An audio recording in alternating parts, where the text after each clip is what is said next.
Let me give you 3 steps to start life change that can change your life, your personality, your lifestyle, everything can change. Here's the steps. Number 1, find out how things work. The first key to doing better is find out. To change your life, really, you need ideas. There isn't anything an idea can't change. And Schoff taught me the major problem is lack of an idea, not a problem. At first I didn't have any money. I said to Mr. Schoff, I don't have any money. He said, that's not a problem. Now see, up until then I always thought it was. Right? I was confused. He said, no, the problem is lack of an idea on how to create money and wealth. It isn't lack of money, it's lack of ideas. So if you get the ideas, see, you can change anything. Now to get ideas, you need a constant study of finding out. Now, Schoff also said, when you find out something that works, put the information in your journal. Don't use your head for a filing cabinet. Put it in your journal so that you can do the next best thing. Repetition, repetition, repetition. Go over it. And if you repeat it, go over it, sure enough, someday, some mysterious day, the idea takes root, starts to grow, and shows up in your bank account, and your dress, and your personality, and your lifestyle. But capture the ideas in your journal. Find out how things work. Schoff gave me this word for my life change. He said, study. Great word. If you wish to be successful, study success. If you wish to be happy, study happiness. If you wish to be wealthy, study wealth. Don't leave it to chance. Make it a study. Some people just go through the day with their fingers crossed. See, that won't do it. You've got to study the things that can change your economic, social, spiritual, personal life. Now, here's a qualifying phrase. And we'll have several of these qualifying phrases throughout the seminar. Here's the first one. You may not be able to do all you find out. I understand that.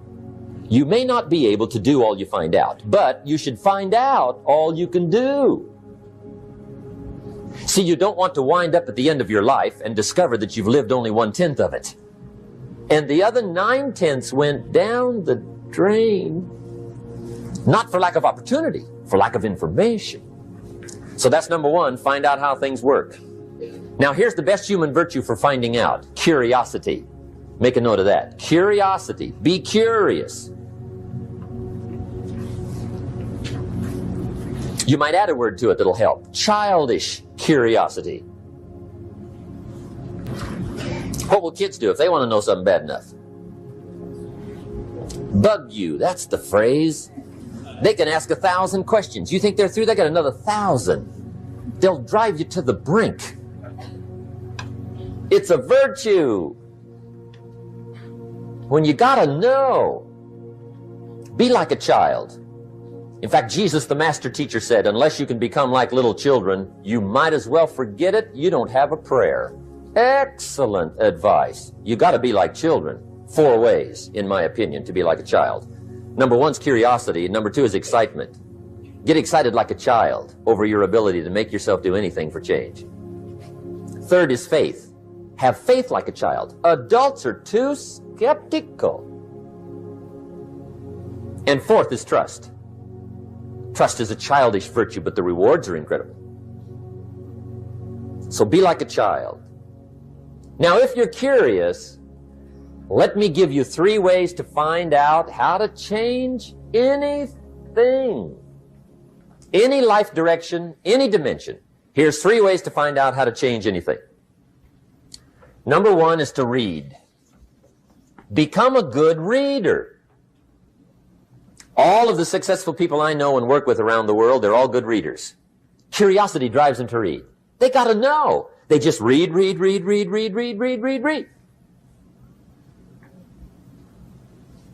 Become a good reader. Now, that's my opinion. Listen to the other lecturers and listen to me and make up your own mind. Don't be a follower. Be a student. Okay? I say, really, for life change, you got to read. One way to learn is from your own experiences. But another way to learn is from other people's experiences. See, one book might save you 5 years if you read it. Did you know there's books on how to be stronger, more decisive, be a speaker, be a leader, have a better effect on other people, develop your personality? Did you know there's books on that? And people don't read them? How would you explain that? And they can read? Did you know that hundreds of successful people have written their stories in books and they wrote down how they did it and people don't read it? How would you explain that? The guy's busy, I guess. You know, you get tied up. The guy says, well, yeah, you work where I work, but the time you struggle home, it's late. You got to eat a bite of supper, watch a little TV, get to bed. You can't sit up half the night reading. And the guy's behind on his car payment. Good worker, hard worker, sincere. But you got to be better than sincere and work hard. Otherwise, at the end of your life, you'll wind up cold, stony broke. You got to be better than a good worker. You got to be a good reader. Get around successful people and listen. Now, you can also learn from unsuccessful people. Take notes on both, negative and positive. On the negative, the notes are called what not to do. And you got to learn what not to do as well as what to do. So learn from the negative as well as the positive. Okay? Find out what poor people read and don't read it. Right? That's good information. Learn from the negative. But now you can also learn from the positive. Get around successful people. Listen to what they say. Listen to how they say it. It's important. We've all got about 16 waking hours. Practice listening those 16 hours. And I say practice listening because listening isn't easy. I found out it's easier to talk than it is to listen. But if you will practice listening the 16 hours you're awake, sure enough, from surprising sources comes great ideas. In sales training we teach, if you want to learn sales, listen to the kids.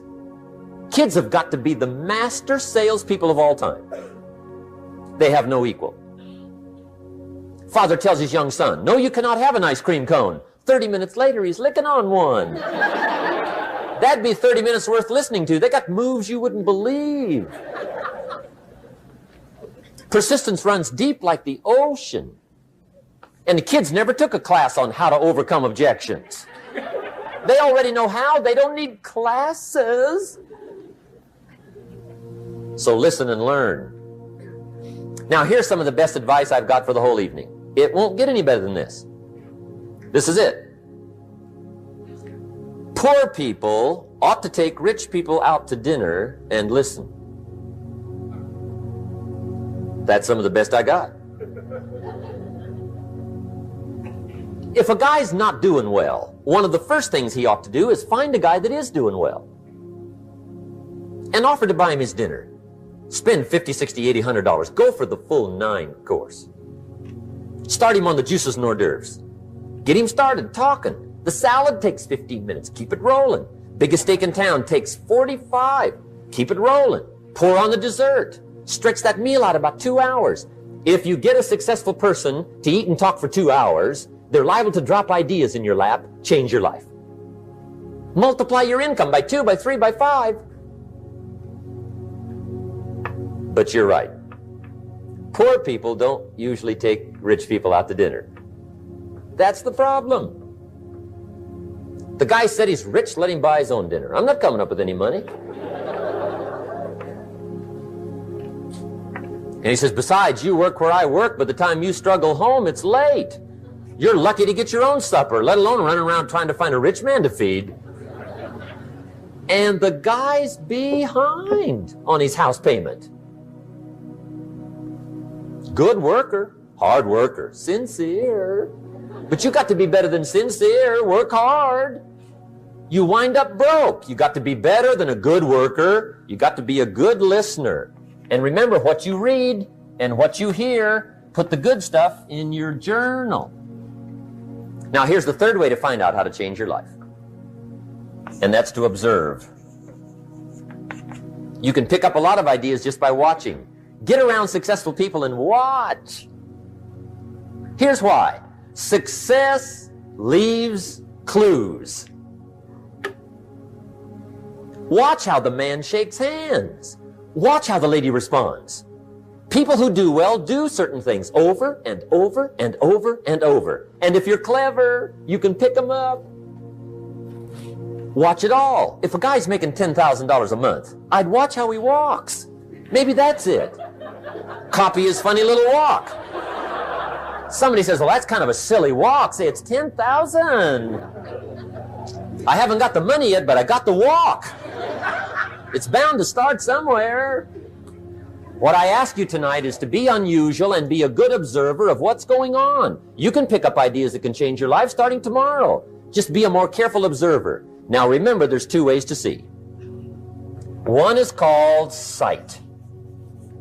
See with your eyes. The other one is called insight. See with your mind. See with your eyes, you'll see things. See with your mind, you'll see answers. Put your eyes and your mind to work. And the best advice on developing sight and insight is pay attention. Don't miss anything. In the weekend seminar we teach, one of the greatest fatalities to success is preoccupation, lack of concentration. The guy's mind wanders. See, you wind up average. You've got to learn to zero in and concentrate. I read a good article one time, Reader's Digest. The title was, Wherever You Are, Be There. Excellent. Don't miss anything. Now, we've lingered a little bit long on number one here for personal development. Find out how things work, but it's so very important finding out. And I've given you 3 ways to find out.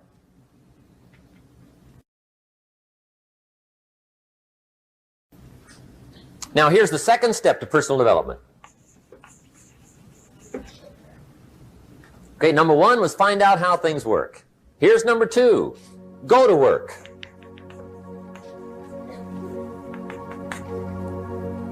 You must now take action on what you found out.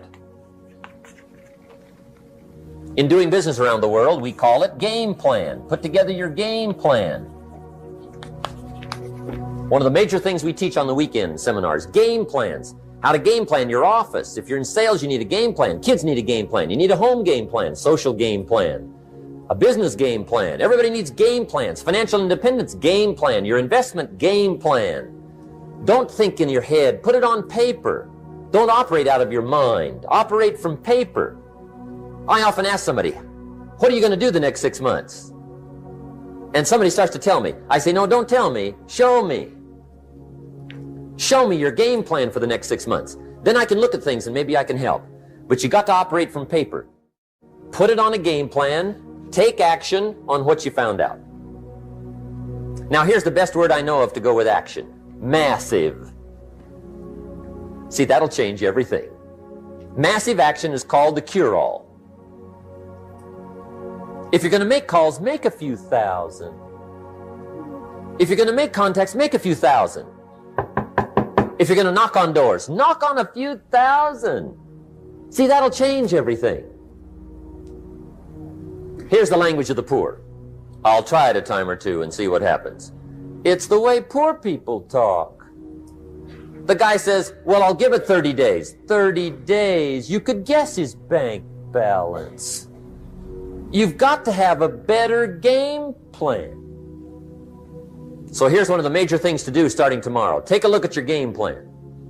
If it isn't loaded with massive action, change it tomorrow. The formula really works like this. Pick up a good idea, take heavy action. Pick up a couple of good ideas, take heavy action. That's the formula for success. Heavy action.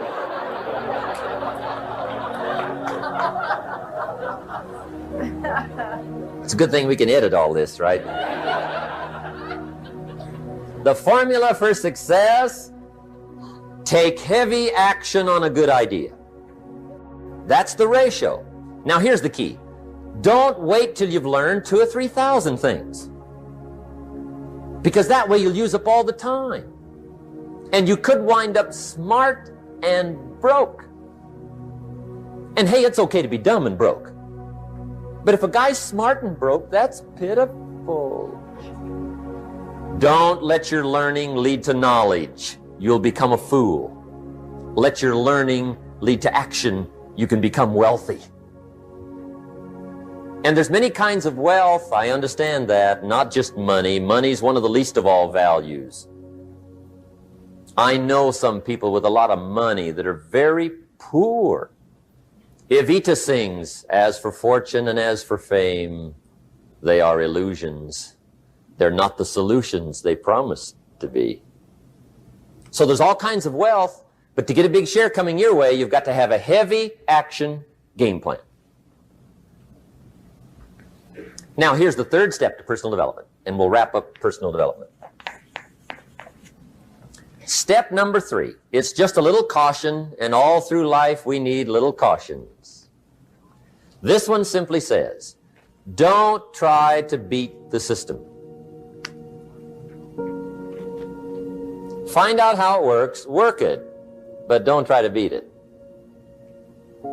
Some people learn just enough to start slicing it, shading it, thinning it, cutting corners, and looking for cheap answers. See, don't fall for that. You'll wind up with a cheap life.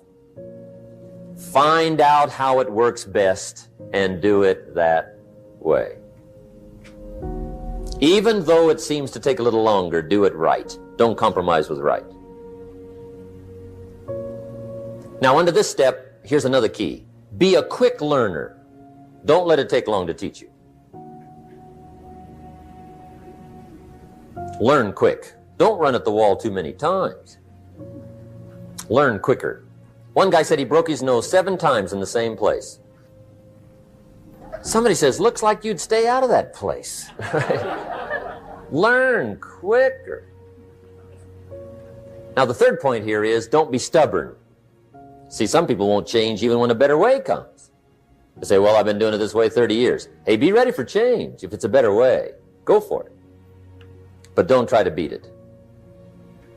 Or you'll be like the guy that went to Las Vegas. He didn't have much money, so he didn't want to risk his money gambling. But he gets to Las Vegas and the jackpot bells are ringing, the money's flowing, the lights are flashing, and he can't help himself.